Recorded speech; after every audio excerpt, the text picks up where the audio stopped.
Waalaikumsalam Bu Santi. Pak Kendar, kenapa kok sepertinya moodnya lagi tidak bagus gitu? Aduh, iya ini Bu, habis marah-marah saya sama anak-anak. Loh, kenapa? Biasa Bu, anak-anak itu tidak fokus di kelas. Banyak yang rame dan banyak yang mainan HP. Sudah saya peringatkan, tapi masih tidak menggubris. Ya akhirnya saya marah. Memang materinya apa Pak kok tidak ngereken anak-anak? Tadi materi biografi Bu. Loh, harusnya biografi itu bagus kan Pak ya, materinya menyenangkan kok anak-anak rame. Lah ya makanya itu Bu. Tadi sudah saya suruh baca contoh biografi B.J. Habibie. Bukannya baca, malah rame. Ya,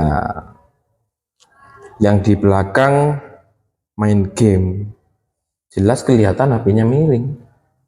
Iya, memang anak-anak biasanya kayak gitu Pak, kalau tidak fokus gitu ya. Tapi kalau menurut Pak Ken sendiri, kira-kira tadi itu waktu anak-anak jenengan suruh baca, terus anak-anak rame main game itu alasannya kenapa Pak? Sebagian besar anak-anak itu baca, Bu. Tapi memang kurang suka kalau disuruh baca. Nah, kalau saya bacakan, mereka yang mendengarkan juga banyak yang tidak fokus. Tidak fokus nih. Kira-kira kenapa itu Pak kalau menurut jenengan anak-anak tidak mau fokus itu? Ya ada juga yang fokus, tapi sebagian besar tidak fokus. Ya karena itu tadi, mungkin saking banyaknya main game, akhirnya kan fokus pembelajaran terpecah. Tidak fokus ke belajar, malah fokusnya ke main game tadi. Jadi kalau bisa disimpulkan intinya waktu materi biografi dia suruh baca, ada yang fokus baca, tapi banyak yang lebih tidak fokus nggih Pak nggih sama main game. Ngaten. Betul Bu. Oke, kira-kira kenapa sih Pak kok anak-anak itu banyak yang suka main game dan kalau disuruh baca itu tidak fokus? Kayaknya kalau boleh saya analisa sedikit, anak-anak itu mungkin butuh model pembelajaran yang lain, mungkin dengan cara pakai tayangan video. Jadi mungkin pembelajarannya lebih bervariasi dan lebih menarik untuk mereka bisa fokus. Video, asik kayaknya itu Pak. Tapi kalau biografi, bagaimana materi bentuk video itu Pak? Ya misalkan mengenai materi biografi Bu ya, kan bisa video tentang riwayat tokoh gitu, menjelaskan semua riwayat tokoh itu disertai dengan gambar-gambar. Kalau seperti itu mungkin anak-anak bisa fokus. Tapi kalau ada anak yang tadi yang suka baca tapi tidak suka video gimana? Ya mereka tetap bisa baca Bu, kan video sama teksnya nanti sama. Sama. Tuh, oke. Berarti sebenarnya Pak Ken itu sudah bisa menemukan masalahnya tadi ya. Ternyata anak-anak tidak fokus karena ada yang lebih suka video. Terus Pak Ken sudah nemu jalan keluarnya. Nanti pembelajaran mau pakai video, gitu ya Pak? Iya benar Bu. Pak Ken ingat enggak waktu pembelajarannya disampaikan Bapak pengawas tempo hari? Oh iya ya Bu, saya kok lupa. Perbedaan penyampaian materi kan masuk dalam pembelajaran berdiferensiasi gitu Bu ya? Betul Pak. Diferensiasi waktu itu ada berapa ya?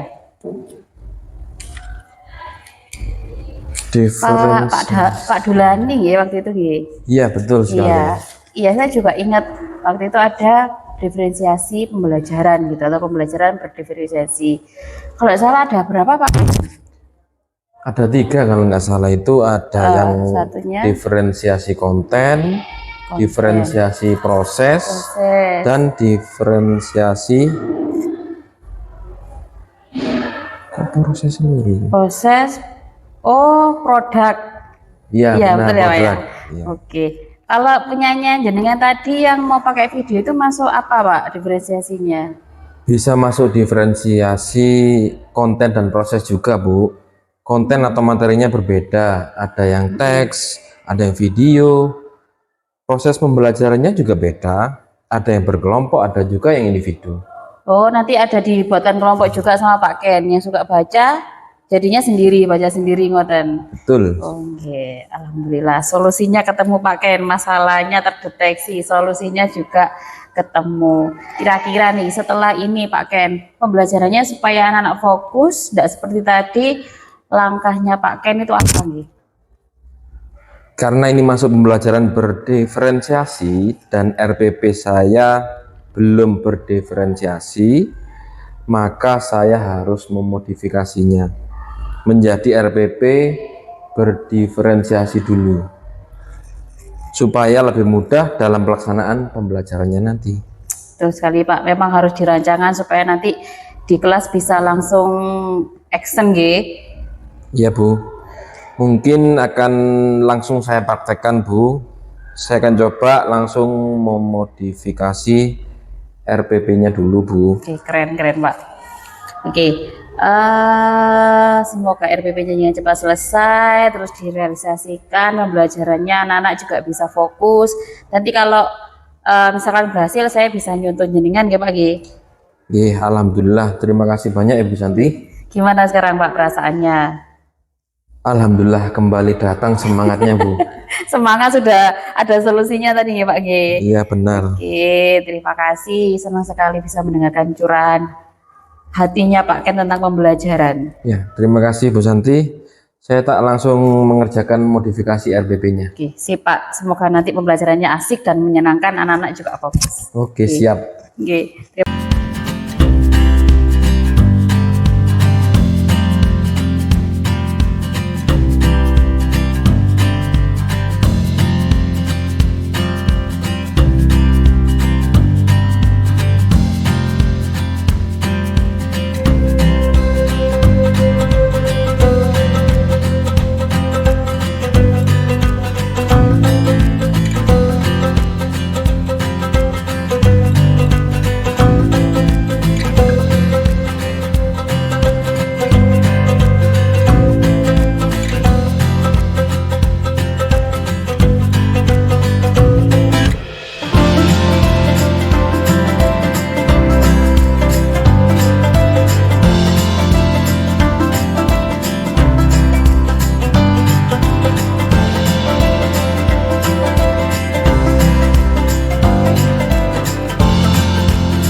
warahmatullahi wabarakatuh.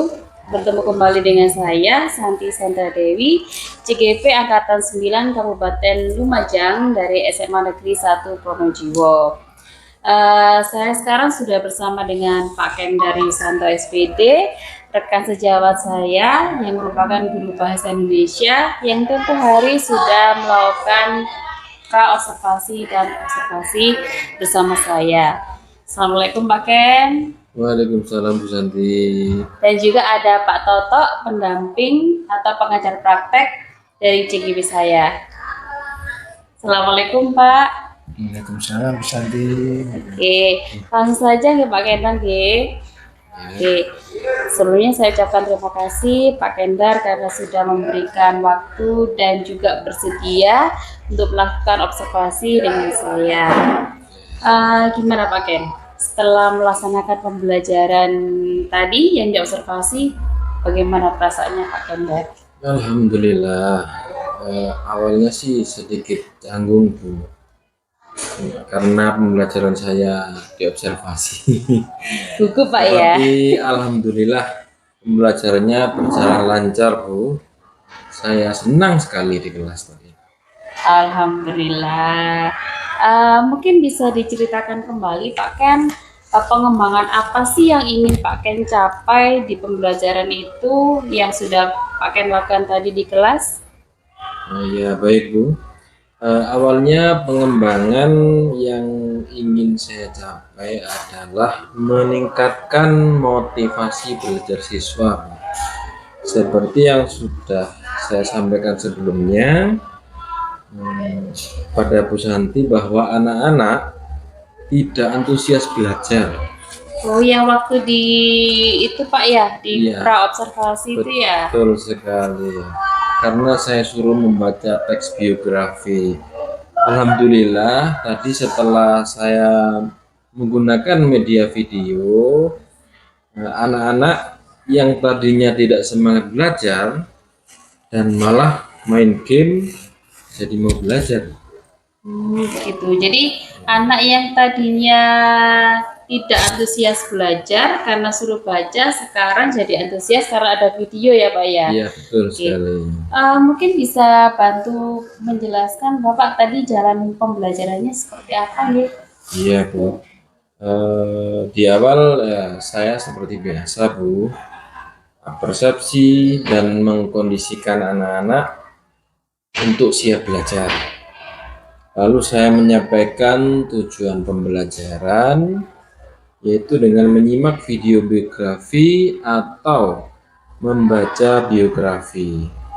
Mereka dapat mengidentifikasi peristiwa penting pada tokoh dan sifat yang dapat diteladani. Kemudian saya memberikan dua macam bahan atau konten Bu. Ada yang e-book dan ada yang video. Saya sesuaikan dengan gaya belajar mereka. Mereka saya bebaskan untuk mengerjakan secara individu maupun berkelompok. Tetapi anak-anak suka berkelompok karena lebih asik katanya Bu. Alhamdulillah kegiatan pembelajaran berjalan dengan lancar dan menyenangkan. Pengembangan mengenai meningkatkan motivasi belajar siswa menggunakan pembelajaran berdiferensiasi saya berhasil.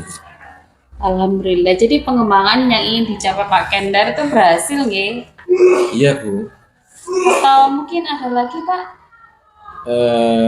Karena anak-anak sudah termotivasi untuk belajar, jadi kemampuan kognitif, afektif, dan psikomotorik mereka pun meningkat Bu. Oh begitu. Mungkin bisa diceritakan lebih rinci Pak mengenai peningkatan aspek-aspek yang tadi Pak Kendar sebutkan. Iya Bu, jadi karena anak-anak menjadi lebih semangat belajar, menjadi lebih antusias, jadi mereka melakukan pembelajaran dengan senang dan menunjukkan hasil pembelajaran yang bagus. Hasil dari pengerjaan LKPD mereka bagus. Kemampuan untuk mengerjakan secara berkelompok juga bagus. pun saat mereka diminta untuk menyampaikan hasil dari temuan mereka juga sudah lumayan bagus, Bu. Oke, alhamdulillah. Eh, Kalau menurut Pak Kendar nih, sejauh mana sih perubahan yang terjadi selama pembelajaran sebelum praobservasi dulu, terus lalu Pak Kendar waktu itu sempat merevisi RPP nggak Pak nggih? Iya benar. Nah itu perubahannya itu seberapa jauh ya Pak? Sangat signifikan sekali peningkatannya. Ya, meski ada saja satu dua anak yang kurang bisa mengikuti, tetapi mereka sudah tidak lagi acuh. Dan anak yang bermain game seperti sebelumnya itu misalnya ya, karena temannya asik mengerjakan, jadi mereka terbawa. Jadi ikut asik mengerjakan juga ya Pak nggih? Iya betul. Oke. Yang satu sudah meningkat Pak ya, tadi katanya sudah ada peningkatan. Kira-kira dari pelaksanaan pembelajaran itu ada kendala yang mungkin Pak Ken alami di kelas tadi? Menurut saya tidak ada kendala yang berarti sih Bu. Cuman karena memang jarang sekali menggunakan LCD, karena memang sarana dan prasarana sekolah yang terbatas, tadi jadi sedikit memakan waktu untuk persiapan. Oh, jadi harus menata-nata dulu ya Iya Pak betul Ye. sekali menyiapkan Oke. alatnya. Berarti pembelajaran Pak Ken ini bisa dikatakan berhasil ya Pak Ye. Iya betul. Kemudian menurut Pak Ken atau rencana Pak Ken ke depannya nanti apa yang ingin rencana perubahan yang ingin Pak Ken lakukan lagi? Jadi karena ternyata penerapan pembelajaran berdiferensiasi menyenangkan dan menunjukkan peningkatan kualitas belajar anak-anak, tentunya khususnya ya, mungkin saya akan coba menerapkannya pada materi lain yang tadi memang masih satu materi yang saya revisi. Masih mencoba tadi Pak ya. Iya, uji coba dulu. Jadi intinya Pak Ken akan merancang pembelajaran berdiferensiasi untuk materi yang lain-lainnya berikutnya. Iya benar. Oke, kira-kira kapan ya Pak itu bisa dilakukan? Ya mungkin secepatnya Bu. Nanti bisa koordinasi dengan Bu Santi dan Pak Denny rekan sejawat kita. Oke, siap-siap Pak. Nanti kita bisa menjadi komunitas untuk mengembangkan RPP berdiferensiasi mapel bahasa Indonesia gitu. Ya, benar sekali Bu. Oke, terima kasih Pak Ken. Saya turut senang atas keberhasilan pembelajarannya Pak Kendar. Dan terima kasih sudah bersedia untuk menjadi rekan sejawat saya observasi. Terima kasih banyak Pak Kendar. Sama-sama Bu Santi. Oke. Mungkin begitu dari Pak Kendar atau mungkin ada refleksi dari Pak Tonto terkait kegiatan observasi saya. Terima kasih Bu Santi dan Pak Kendar yang sudah berkenan menjadi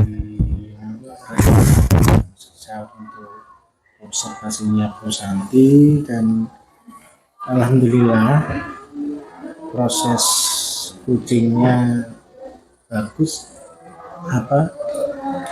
berjalan ngatur gitu, dan Bu Santi tadi sudah memberikan pertanyaan-pertanyaan yang bersifat terbuka, bisa menggali, tidak terhindar yang bisa sering kita lakukan, terhindar dari pertanyaan ya, tidak, dan ini sesuatu yang memang sulit untuk dilakukan, tapi insya Allah lambat laun Bu Santi akan semakin bagus. Tadi secara umum Bu Santi sudah melaksanakan dengan bagus, coachingnya juga sudah menanggapi dan berperan dan aktif, dan juga menerapkan prinsip-prinsip coaching dengan baik. Semoga kedepannya Pak Kendar juga bisa menyusul langkah Bu Santi untuk menjadi guru penggerak. Demikian. Oke, terima kasih Mbak Toto, Pak Kendar, terima kasih.